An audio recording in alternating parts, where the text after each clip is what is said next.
Hey everyone, ready for a deep dive into some really cool new research about schizophrenia? Absolutely. Today we're going to be looking at how the brain handles uncertain situations, especially for those with schizophrenia. Right. And we're exploring this really interesting article from Tufts University. Okay. It's called The Surprising Brain Patterns That Reveal Schizophrenia. Wow. And it was published just this week in Cell Reports Medicine. Cool. What I thought was really fascinating is how scientists are using brain activity to potentially diagnose schizophrenia, but even more than that, to see how well treatments are working. It's like you're peeking directly into the brain. It is fascinating. We've known for a long time that schizophrenia symptoms are often linked to miscommunication between different parts of the brain. Right, like a disconnect somewhere. Exactly. Yeah. Think about the cerebral cortex, Yeah. the part of your brain that's responsible for making decisions, Okay. and the thalamus, which acts like a central switchboard relaying sensory information. Oh, I see. In schizophrenia, the signals between these two areas can get mixed up. Oh, It's like a busy train station with trains heading to the wrong destinations, leading to those hallmark symptoms like confused thoughts and actions. okay, seeing the picture. But this new research goes even further, right? They found a specific pattern of brain activity related to uncertainty. Yes, what's groundbreaking is that people with schizophrenia show very distinct neural patterns when they're dealing with conflicting information, almost like their brains have a different way of processing uncertainty. So it's not just miscommunication, but a different reaction to uncertainty itself. That's huge. Oh. This sensitivity to uncertainty could be a measurable biomarker for diagnosis, right? Imagine being able to identify schizophrenia early on. We could offer support earlier and potentially even change the course of the illness. Absolutely. Early detection and intervention could make a world of difference. And to really grasp how this works, it's helpful to understand how our brains make decisions in the first place. You see, our brains have evolved to weigh different pieces of information to help us make choices. Think of it like a voting system, Okay. but one that's happening constantly beneath the surface. Okay, I'm following. So my brain is holding elections all the time. In a way, yes. Let me give you an example from the article. Imagine you go to your favorite restaurant, but this time the food isn't good. Do you immediately swear off that restaurant forever? Probably not. I'd likely chalk it up to an off night and go back again based on my past experiences. Exactly. Your brain is weighing past positive experiences more heavily. This voting system isn't just about conscious thoughts either. It involves complex interactions between neurons and neurotransmitters in different brain regions. But for someone with schizophrenia, that negative experience might override all the previous positive ones, Oh, wow. leading to much more inflexible thinking. So their brain's voting system might be stuck unable to adapt to new information. That's a good way to put it.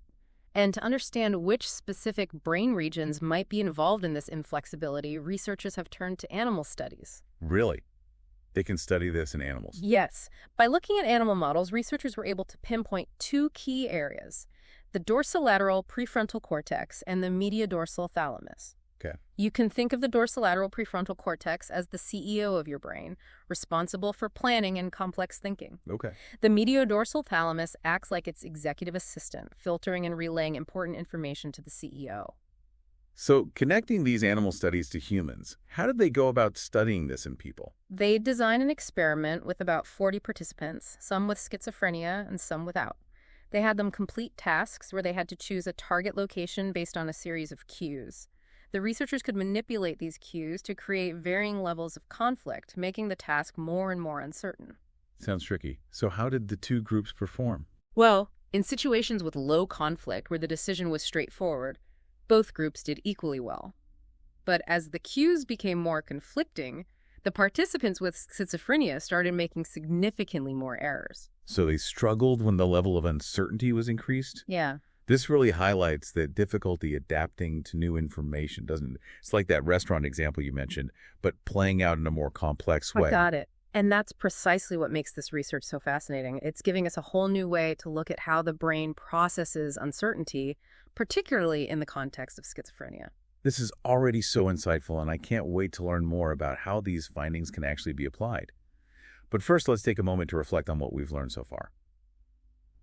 Welcome back. We've been talking about some really interesting research on how the brain handles uncertainty, especially for people with schizophrenia. Right? And before the break, we were discussing how these differences in brain activity could actually point to better treatment. Could you talk more about that? Absolutely. Imagine this. You have a patient undergoing treatment for schizophrenia. Okay. And while they're doing those tasks we talked about, the ones with all the different levels of uncertainty, Right.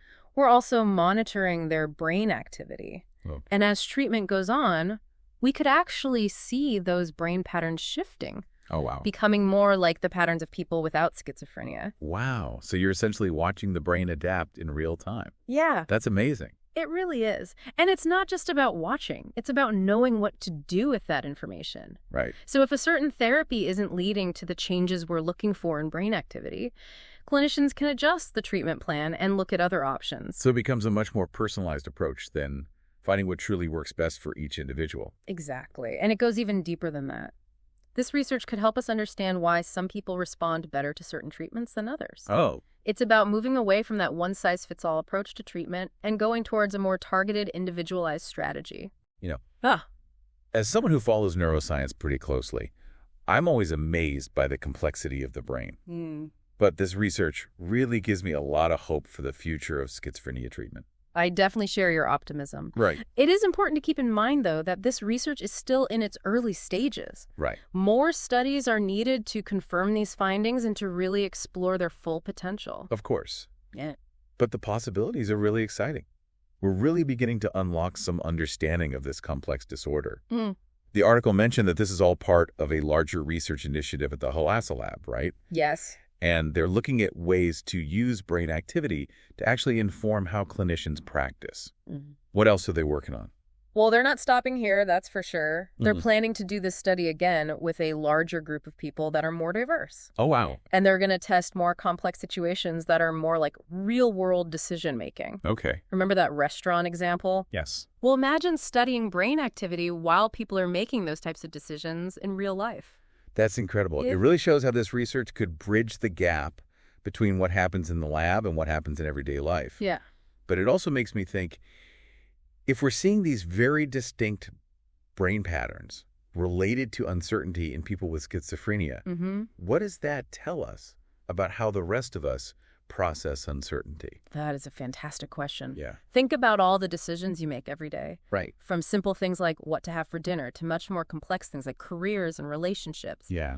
You're constantly taking in information and your brain has to go through it all, weigh the evidence, and make a choice.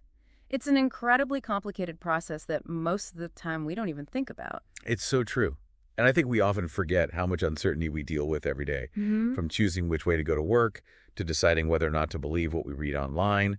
Our brains are always making decisions based on information that's often incomplete or conflicting. Exactly. And this research on schizophrenia gives us a new way to look at that whole process. Right. By studying what happens in the brains of people with this condition, we might be able to better understand how all of our brains handle uncertainty.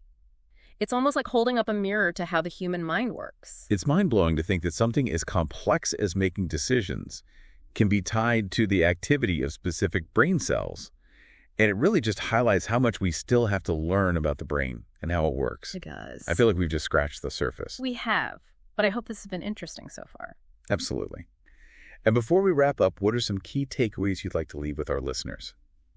Welcome back to our deep dive. You know, we've been exploring some groundbreaking findings about how the brain handles uncertainty, and it's really got me thinking about decisions. It's been a journey for me, too. What really stands out is how this research shows us just how delicate the balance in our brains is. We depend on this back and forth between the different parts of the brain to take in information, weigh the evidence, and finally make those choices.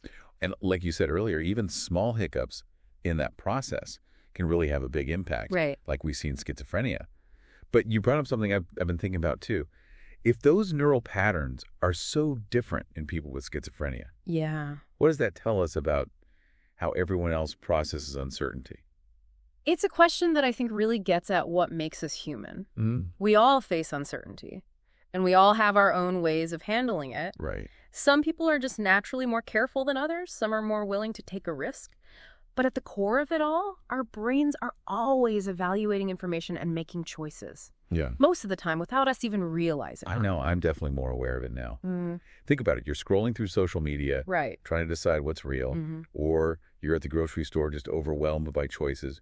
Your brain's working hard, weighing everything up and ultimately making the decision. Exactly. And this research on schizophrenia gives us a new way to look at all of that. By looking at what happens when things go wrong, we can understand how it all works when things are going right. It's like trying to understand a car engine. Okay. You can learn a lot by looking at what happens when it breaks down. That's a great way to put it. And it makes me wonder, is there anything we can do to improve how we deal with uncertainty? That's a great question, and it's something researchers are really looking into right now. Okay. Mindfulness, for example, has been shown to help people be more aware of their thoughts and feelings, which can help with managing uncertainty. Right. And CBT can give people tools to work through negative thought patterns and find better ways to cope. It's interesting to think we could actually train our brains to be better at handling uncertainty, like building up mental muscles. It is a bit like that. Yes. And the more we learn about the brain, the more we see how much it can change and adapt. This research on schizophrenia is just one example of how neuroscience is helping us unravel those mysteries of the mind. And that paves the way for new approaches to understanding and helping people with their mental well-being. It really has been a fascinating deep dive, and I've learned so much from you today. Likewise. Any final thoughts? As you go through your day, I'd encourage you to pay attention to how you make decisions. Okay. Notice how you take in information, what influences you, and how you deal with uncertainty. You might be surprised by what you find. That's great advice. Yeah. And for our listeners, if you want to learn more about this exciting new research on schizophrenia, be sure to check out the full article. It's called The Surprising Brain Patterns That Reveal Schizophrenia in Cell Reports Medicine. You'll be thinking of the brain long after you finish reading. Thanks for listening. Until next time, keep those brains buzzing.